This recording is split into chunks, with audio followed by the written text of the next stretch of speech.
안녕하세요. 애나의 다락방 라디오입니다. 맘껏 누리지는 못해도 어김없이 찾아와준 봄이라는 계절 자체가 참으로 위안이 되어주는 요즘입니다.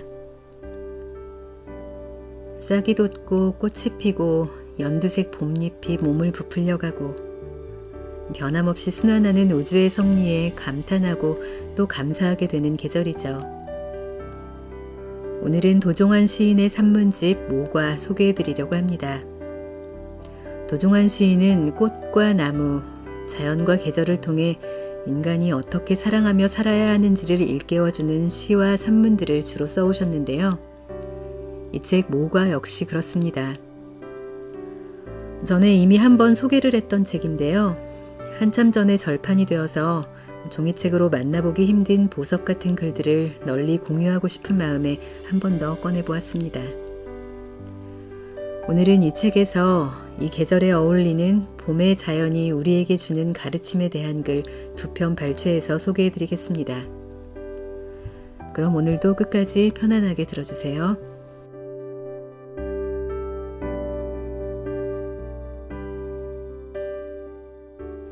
봄에는 모든 것들이 제 처음의 모습으로 돌아온다.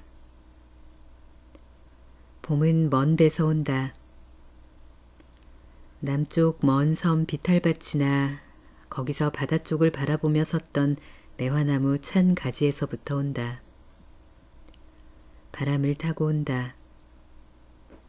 바람을 데리고 온다. 창을 통해 들어오는 바람에는 바람 냄새가 있다. 겨울바람에는 겨울바람의 냄새가 있고 저녁바람에는 저녁바람의 냄새가 있다. 겨울바람 속에는 가난했던 어린 시절 목을 파고 들어오던 거리의 냉기, 그 느낌이 들어있다.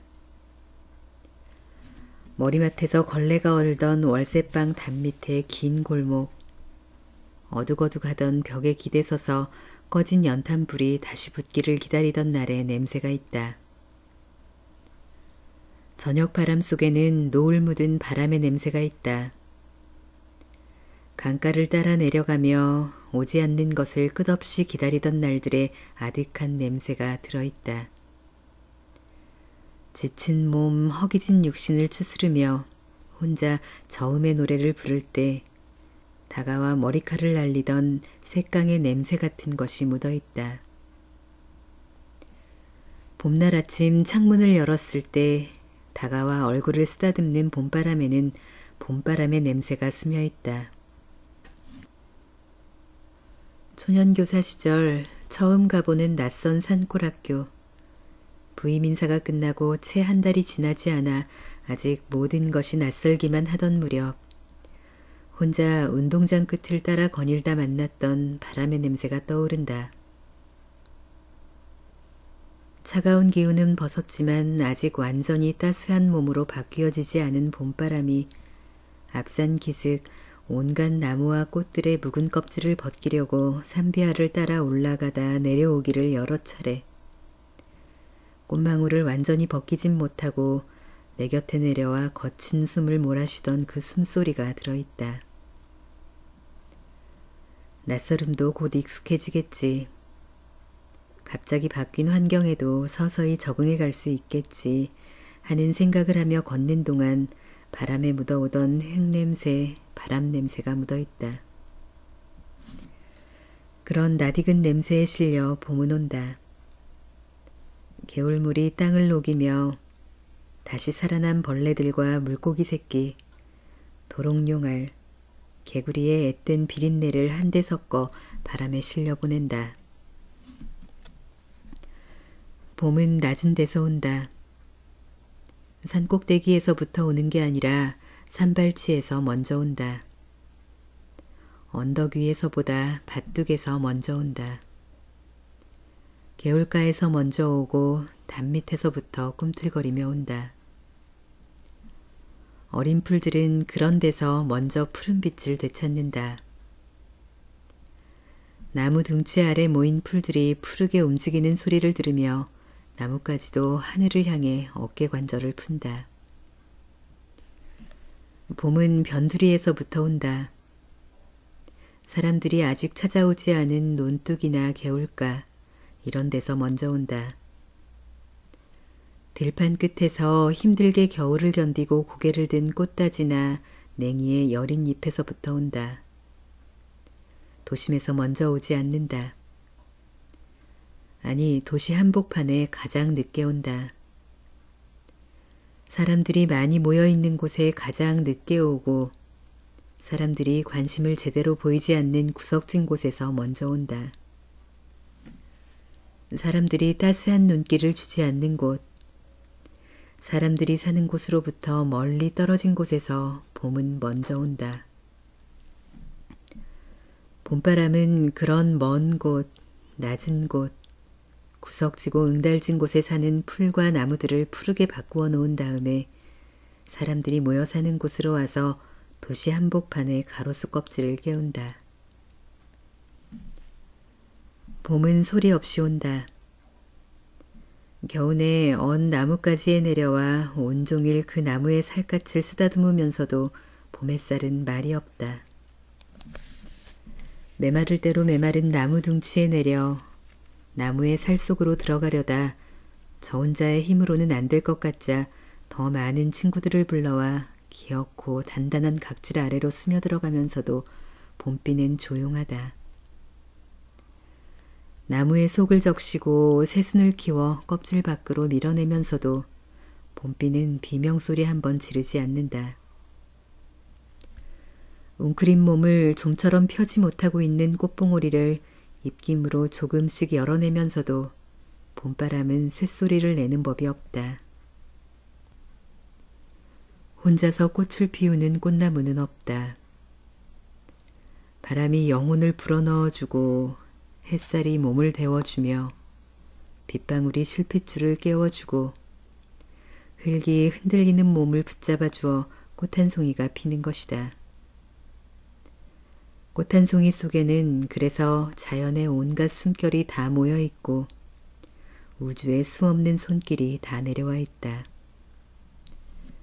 그걸 꽃이 제일 먼저 알기 때문에 조용할 줄 아는 것이다. 시끄럽거나 요란하지 않고 모든 꽃이 다소곳 알 줄 아는 것이다. 아름답게 피었다가 저를 꽃으로 있게 해준 자연의 품으로 우주의 구극 속으로 말없이 돌아갈 줄 아는 것이다. 어느 날 갑자기 피는 꽃은 없다. 다만 사람들이 어느 날 갑자기 그 꽃을 발견할 뿐이다. 살아 끊임없이 움직이지 않고 하루아침에 꽃을 피우는 꽃나무는 없다. 꽃 한 송이를 둘러싼 우주의 모든 생명들이 오랜 세월 그 꽃과 함께 존재하고 일하고 움직이면서 꽃 한 송이를 피우는 것이다. 억겁의 인연이 그 속에 함께 모여 꽃과 함께 나고 살고 아파하고 기뻐하며 살아있는 것이다. 그래서 봄은 차례차례 온다. 꽃 한 송이, 나무 한 그루의 몸속에 우주의 섭리가 들어있기 때문에 질서정연하게 온다. 우주의 커다란 계획 속에서 차례차례 온다. 꽃다지보다 민들레가 먼저 피는 법이 없다. 민들레는 꽃다지가 들판 가득 자기의 날들을 만드는 것을 본 다음에 제 꽃을 피우기 시작한다. 똑같이 노란 빛의 꽃이라 해도 산수유꽃보다 먼저 피는 개나리는 없다. 산수유꽃이 제일 먼저 벌들을 자기 꽃으로 가득가득 불러들이는 것을 보고도 개나리는 시샘하여 피지 않는다.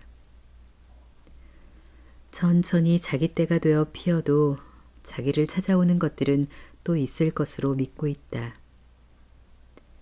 그런 것들을 자연은 다 예비해 놓고 있을 것임을 의심치 않고 있다. 할미꽃이 피지 않았는데 가을 구절초가 먼저 와서 피는 법이 없다. 이게 우주의 질서다. 철쭉이 진달래보다 결코 먼저 오는 법이 없으며 백목년이 다 지고 난 뒤에라야 그 뜰하게 불두화가 피는 것이다. 화단마다 봄꽃들이 화사하게 피어 있어도 장미는 팽팽하게 초록물이 오른 줄기를 담 밑에 걸어두고 때를 기다린다. 자기가 피어야 할 철이 언제인가를 가르쳐주지 않아도 안다. 먼저 피었다고 교만한 꽃이 없으며 나중에 핀다고 초조해야 하는 꽃이 없다.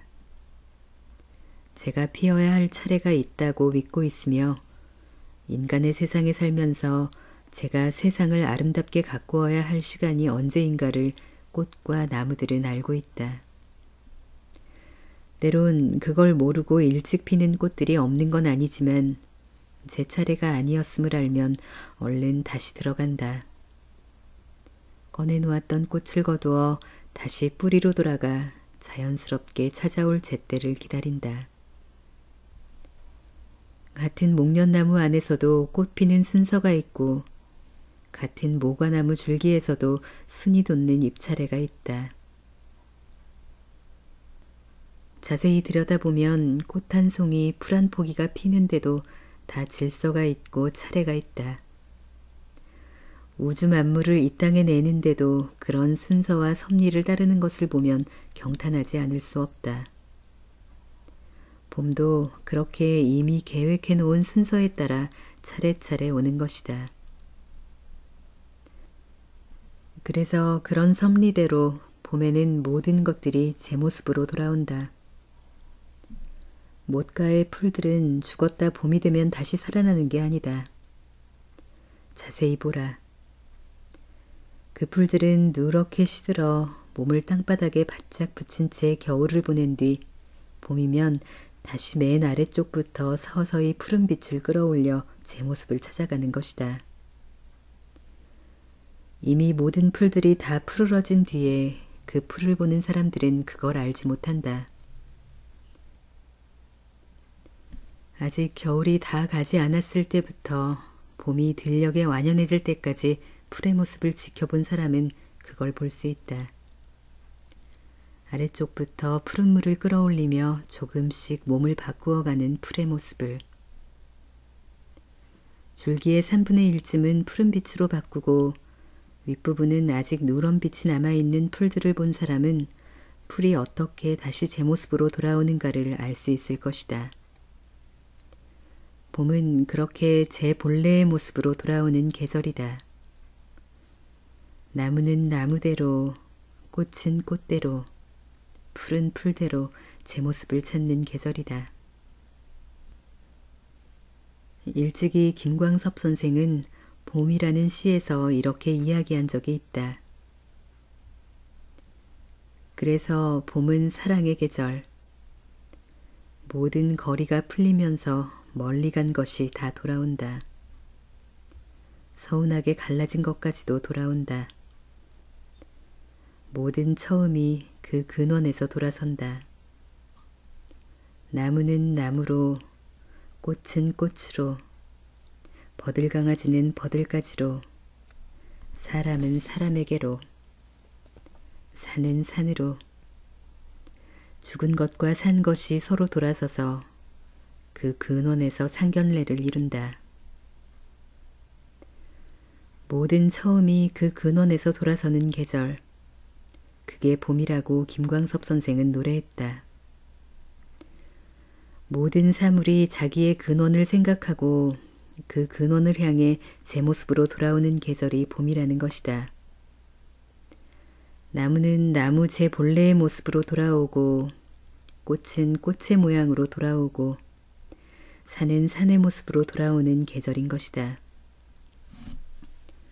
죽은 것과 산 것이 그 근원에서 서로 상견례를 이루는 계절이라고도 하였다. 죽음과 삶이 하나가 되어 만나 인사를 나누고 서로 별개의 것이 아니라 흘러오고 흘러가며 하나로 이어지는 것이며 죽음의 끝이 곧 삶의 시작이요 삶의 끝이 곧 죽음의 시작이지만 실제로는 끝나는 것이 아니라 끝없이 서로 이어지고 윤회하는 것이라는 걸 다시 깨닫게 하는 계절이 봄인 것이다. 그래서 사람도 자연처럼 사람의 근원으로 돌아와야 하는 계절이라는 것이다. 삭막한 겨울을 보내느라 움츠러들고 강팍해진 모습 말고 새싹이 움트고 푸른 순이 돋아나며 다시 꽃을 피우는 아름다운 모습으로 돌아와야 한다는 것이다. 땅만 풀리고 계곡의 얼음만 녹는 계절이 아니라 사람 사이의 모든 거리가 다 풀리는 계절이어야 한다는 것이다. 이해관계 때문에 갈라선 것까지도 돌아와야 하고 서운하게 갈라진 것들도 다 처음의 모습으로 돌아와야 한다는 것이다. 서로가 서로의 가슴을 녹이는 훈풍이 되고 서로가 서로의 가슴에 먼저 꽃피기를 기원하는 계절. 말없이 자연의 질서를 따르며 끊임없이 깨어 움직여 거듭거듭 새로 태어나는 계절. 이 봄은 모두에게 그런 계절이 되기를 기원한다. 자연의 변화에도 질서가 있다. 우수 지나자 촉촉히 봄비가 내린다. 강가에 머물던 기러기들은 북쪽으로 길을 잡고 높은 하늘로만 떠가던 구름은 뒷산 능선까지 내려와 겨울 지낸 나무들의 배경이 되어 고즈넉하게 앉아있다. 한밤중에 빗소리를 듣고 창가에 나가 오종종하게 떨어져 고이는 빗방울들을 바라볼 때는 몰랐는데 아침에 보니 산수유꽃 봉오리들이 노랗게 올라오고 있다. 겨우내 붉은 빛으로 매달려 있던 열매들 사이로 일제히 노란 망울을 내미는 산수유 나무를 보면서 계절의 변화에 새삼 놀란다. 소나무 잎도 회색빛을 많이 씻어냈다. 자연의 손길이 아니라면 어떻게 솔잎 하나하나를 저토록 푸르고 섬세하게 닦아낼 수 있을까? 사람의 힘으로 불가능한 것을 가능하도록 바꿔내는 자연의 말없는 변화 앞에 인간이 겸손해져야겠구나 하는 생각이 든다.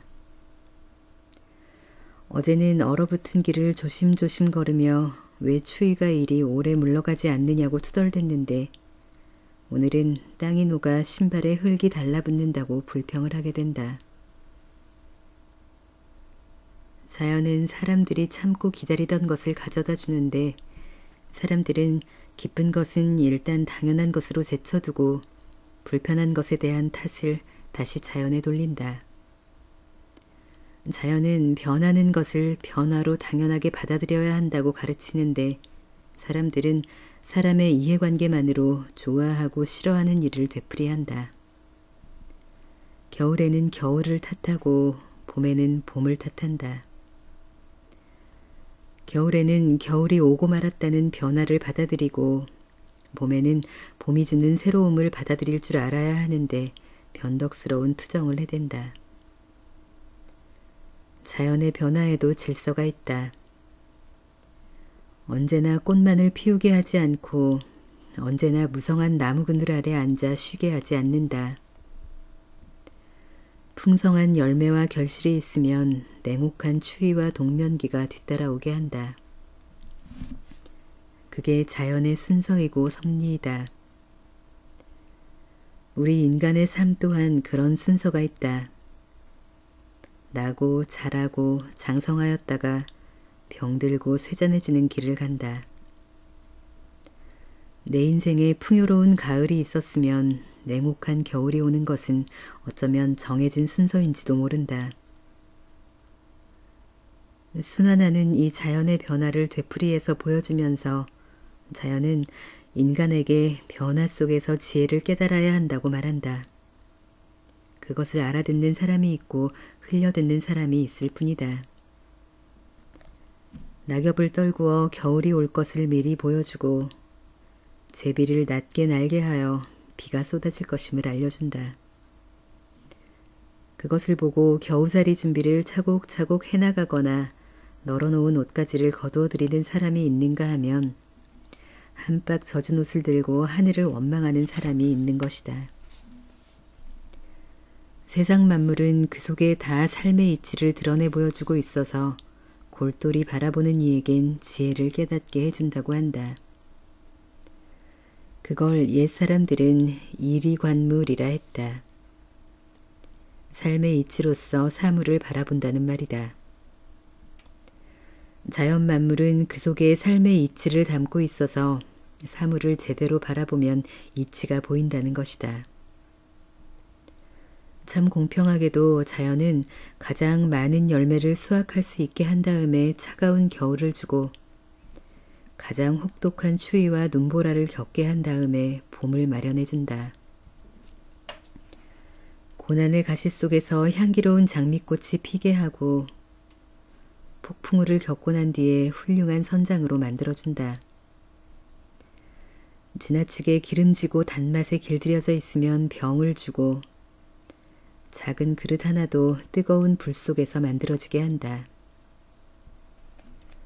살아가면서 누구나 시련을 겪게 하고 그 시련 속에서 기쁨이 찾아오게 한다.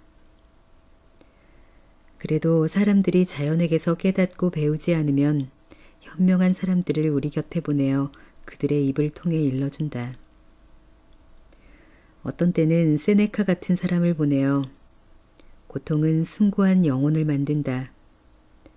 고통을 견뎌낼수록 얕고 천한 인격은 사라지고 사상과 감정과 의지가 순화되고 고상하고 의연한 자세를 지니게 된다. 이런 말을 들려주고 어떤 때는 파스칼 같은 사람을 보내어 참아야 할 때 참고 나아가야 할 때 나아가고 물러서야 할 때 물러나면서 자기의 행동을 잘 조절할 수 있는 힘만이 나의 빛이다. 그런 이야기를 들려준다. 어려움 속에서도 우리가 견딜 수 있을 만큼의 고통을 주고 고통이 사람의 스승이 되게 한다. 참으로 많은 사람들이 어려움을 겪었다. 나라 전체가 시련을 겪었고 어느 집 하나 경제 한파에서 예외인 가정이 없었다. 준비 없이 맞닥뜨린 한파 앞에서 많은 이들이 절망하지만 해결책도 여기 내가 발디디고 있는 이 현실에서 다시 찾아내야 한다. 걷어낼 거품은 걷어내고 덜어낼 것은 덜어내야 한다. 우리가 먹는 음식도 그러하고 우리 삶도 그러하다. 거품을 걷어낸 진국 속에 맛도 영양도 더 알차게 들어있고 단촐하게 정돈된 짐꾸러미를 어깨에 져야 먼 길까지 쓰러지지 않고 갈 수 있는 것이다. 본래 허장성세로 꾸민 말은 진실하지 않고 겉만 번드르르하게 지은 집은 폭풍 후에 오래 버티지 못하는 법이다. 경제 문제로 겪는 어려움은 사람을 검소하고 근면하게 하며 정신의 어려움은 사람을 겸손하게 만든다. 어려움 속에서 사람은 자기 자신의 삶의 모습을 돌아보며 진지하게 생각하고 내실 있게 실천하는 태도를 갖게 된다. 시련은 사람의 인격을 성숙하게 하는 것이다. 나라 전체도 가정도 이제는 겉으로 드러나 보이는 성장의 양보다는 내실 있게 변화하는 성장의 질에 더 신경을 써야 할 때가 아닌가 생각한다. 크고 화려하지만 향기가 없는 꽃보다 작고 수수하지만 향기가 멀리까지 가는 꽃을 나는 더 좋아한다. 온실 안에서 붉게 핀 꽃보다 눈발을 견디고 핀 희디흰 매화꽃이 더 사람의 마음을 끈다. 튼실한 열매는 하늘로만 뻗은 가지보다 자기를 키워준 흙과 거름 냄새를 잊지 않는 가지에 더 많이 열린다. 어려운 시기를 우리 자신과 자신의 삶을 돌아보고 다시 생각하는 기회로 삼는다면 성숙의 나이테 하나를 더 늘려가는 삶이 될 수 있을 것이다.